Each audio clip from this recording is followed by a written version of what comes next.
इस वक्त मेरे कपड़ों में मेरे कमरे में मेरे शौहर के साथ क्या कर रही हो? आपके दिल में पहले भी अनाइसा थी और आज भी अनाइसा ही है। असफंद अब मिरहा की आंखों से अनाइजा की मोहब्बत की पट्टी उतारने के लिए और अनाइजा के गंदे खेल को एक्सपोज करने के लिए अब अनाइजा से दोबारा से मोहब्बत का खेल खेलेगा। वो जानता है कि अनाइजा इतनी आसानी से ट्रैप नहीं होगी, इसीलिए वो मुकम्मल तौर पे उसका बन जाएगा और उसे इस बात का यकीन दिला देगा आज भी उससे मोहब्बत करता है और उसके दिल और जिंदगी में उसकी ही जगह है।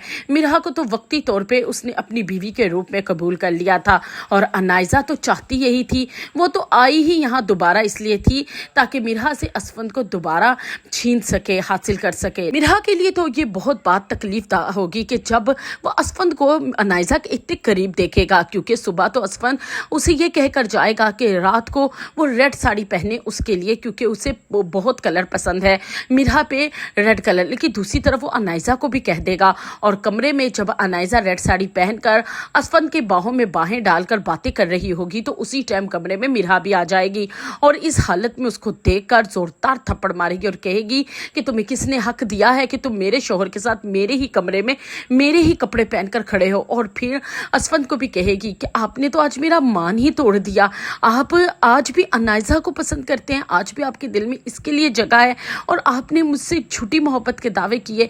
वहां से नाराज होकर चली जाएगी।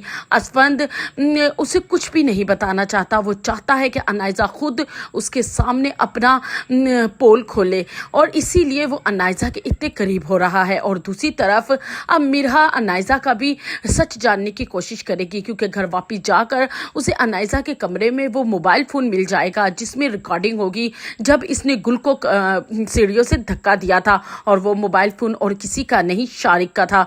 वो शारिक के पास जाएगी और उससे पूछेगी कि आखिर तुम उस दिन मेरे घर क्या बताने आए थे अनाइजा का। शारिक बहुत हैरान होगा और कहेगा कि आपको असफंद ने कुछ नहीं बताया। तो तब वो पूछेगी कि नहीं, मुझे तो कुछ नहीं बताया। तो फिर शारिक बताएगा कि अनाइजा ने ही गुल को मारा है, उसी ने ही सीढ़ियों से धक्का दिया है। बात सुनते ही मिरहा के तो पैरों के नीचे जमीन निकल जाएगी। और दूसरा बड़ा सच कि शारिक ने असफंद को अगर ये हकीकत बता भी दी तो उसने अभी तक मिरहा को क्यों नहीं बताई। इसका मतलब है कि असफंद और अनाइजा आपस में मिले हुए हैं। मिरहा मुकम्मल तौर पे अब असफंद से उसका एतबार उठ जाएगा और वो वहीं चकराकर गिरकर बेहोश हो जाएगी।